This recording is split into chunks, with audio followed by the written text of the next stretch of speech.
Hi, I'm Steve Rappaport, Knowledge Solutions Director for the Advertising Research Foundation and author of Listen First, Turning Social Media Conversations into Business Advantage. I'm sitting today talking with Rob Key, who is the CEO of Conversion, a full-service social media and listening agency. Rob, tell us a little bit about yourself and your company. Well, we are now 10 years old, so and some folks have cited us as the first pure play social media consultancy, and we've seen a lot of changes over the last 10 years. So a lot of us came out of the big agency environments. We're a bit of a mashup. We're part technology company, build social intelligence tools, but we also are a management consultancy. So once the companies have this social intelligence within the organization, how do they redesign business processes so they can take advantage of the opportunities that social intelligence provides? We also have some agency services. So some people aren't quite sure to say, are you a consultancy or a technology company? But to our clients, it's simple because we say we just help you solve and help you leverage the opportunities that social media provides. Yeah. Now, you said something that was really interesting, which is you've been in business now for 10 years. And I don't know if there are any other companies that have been at this for 10 years. So what are some of the changes that you've seen? Where did it start from and where is it going now? Right. Well, I think what we saw at the beginning was that it really started with basic use cases. I mean, I think what happens in the industry that people always go back to frameworks that they kind of know and understand. And so in the early days, it was very much about maybe the PR group, kind of press clippings. That was kind of a nice analogy to understand, well, these conversations are happening. They're kind of like press clippings. Let's look at press clippings. We call that monitoring, and there's still a very important component of monitoring. But what is, in the early days in 2001, we were talking about GeoCities and, environments like that, right? Yeah. Things that are long gone. What we knew back then, though, was that the evolution of human communication was going to continue. It was going to be more immediate. It was going to be more networked. It was going to be more real. It was going to be more authentic.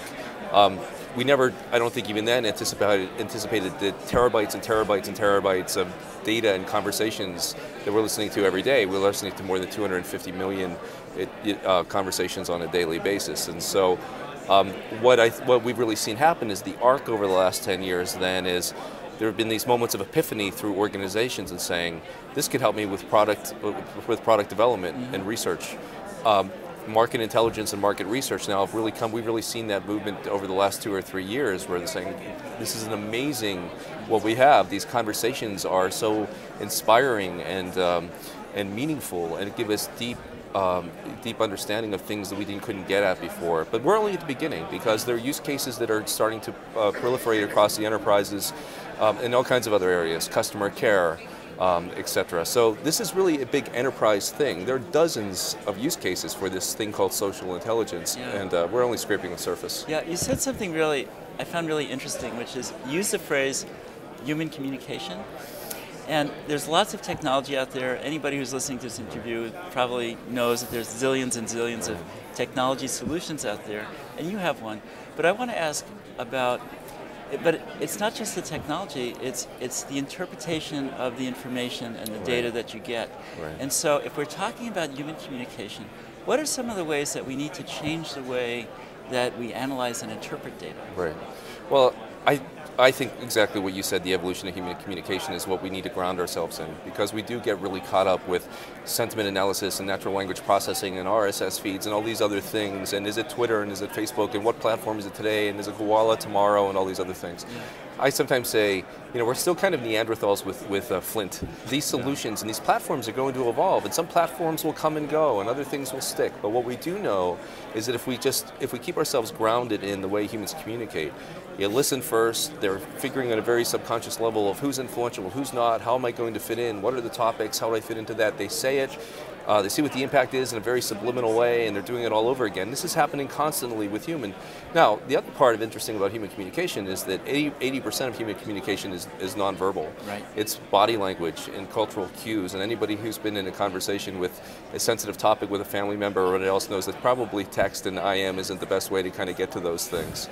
So the social intelligence technologies have been very much about explicit conversation. That's, I hate my cell phone, I like this, etc. The next generation, though, is absolutely bringing in human intelligence into it and human intelligence into the interpretation to get to implicit meaning and sarcasm and all these other cues, what a person really says but means but doesn't really say it. Now, how do you do that? you have to scale human intelligence. And so there's a hybrid solution around having machines do what they do well, finding anomalies, cleaning out spam, doing some basic metrics, and then having human intelligence through machine learning type technologies to scale human intelligence so that so you can get to that nuance of human communication too. But we will always need researchers and others who are able to look at this and say, what's the eureka moment here? You know, as the quote I sometimes use is Henry Ford saying, you know, if I had listened to my customers, everyone would have told me they wanted a faster horse, right? So how do you take these epiphanies and actually take them into an organization, right? So you have to find them. But then how do you get them into an organization so they're actioned on? And that's the whole element about social frameworks that are emerging. This is why this is transforming businesses.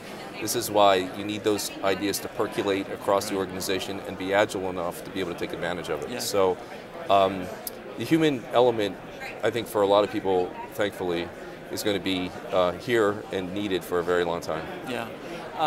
You know, you talk about social intelligence being important for large enterprises. Well, these large enterprises are global, right? They're operating not in one country or two countries, right, but hundreds of countries at a time. Right. And they need to share this information from all around the world with everybody all around the world. So, but there are challenges because local market, you know, there's so many languages. So how does a company deal with really creating, putting in an enterprise framework that really has to be global? Right. Well, the first thing you realize with the big companies like that is they often have dozens of different type of implementation and things happening across the fringe of the organization or within groups or running a little renegade or doing a little guerrilla or maybe under stovepipe type implementations with a sponsored solution. So all it takes is it's very much like what the web looked like, the internet just generally looked like with company websites in like 98, 99. Every business group had its own website and you had different analytics and you had different solutions and you had no consistency. And people started to realize this is crazy. We need to create a consistency of the organization for those things that need to be consistent. So it is metrics, and it's listening, and the social intelligence, and the use cases, and the compliance, and the governance, and the training. Now within that, all you're doing is creating the guardrails, and within that there's a lot of implementation that can happen. So what we really advocate is finding what are those commonalities that really make sense. And then within that, allowing for great room for improvisation of these different businesses and these different regions to be able to work within that. And given that a lot of these things are happening already, it just makes logical sense for companies to say, we need to get a little bit of hold of this. Yeah. And the frameworks really need to be about empowering people to do things and not telling them what they can't do things. You can't do a top-down approach that becomes oppressive. Right. So those are the frameworks that are emerging. I think companies have come to realize that they're at this moment where they need to go from this kind of scattershot approach to enterprise systematic approaches that are still very flexible and built into their environment. Okay, last question. Just going back to your 10 years, and that is that from your vantage point of being able to look out a decade now, right, where are the new applications? What are the emerging applications that are coming? Which ones do you think will come first? Well, I mean, I think what we're going to see is, I like to go back to, the evolution of human communication piece. And like within Conversión, what's really interesting is that, we have the combination of technologists, but also linguists and sociologists and cultural anthropologists and others, and you have this mashup approach that really becomes kind of interesting. But I think what we're going to see is everything's going to be more immediate, it's going to be more pervasive. This thing called social media won't be called such social media anymore. It'll just be within the DNA of the entire organization in many different ways. But I mean, I think the things that are most immediate, 10 years out, I can't even really think about. No, just what's coming in the next few years. I mean, customer care is obviously a big piece of how do you take this social intelligence data and start to get it into the plumbing of a large organization so that you're having more unified views of who customers are and what they're doing across the entire organization. I think what we're seeing is companies have data everywhere. So I think what we're going to see is social intelligence will start to become that glue to help glue other different data sets together to start to see what the correlation is and the impacts are around media data, web analytics data, sales data, etc. So we'll really start to have a deeper understanding of what's really happening at the organization. I think social intelligence is a really nice place because it touches so much of the organization for that to become a stepping stone to help make that happen. And so this stuff won't exist by itself. It'll be everywhere and pervasive. Right. So we're actually sitting at an incredibly interesting place right now, right in the center of big data, sentiment analysis and analytics, along with the ability to do storytelling and cultural anthropology and other things. So as Forbes recently wrote, that the next great companies will come out of that type of space. And so we think we're at the very front end of this, and it's a really exciting place to be. Well, thanks, Rob. Thanks, Steve. Yeah.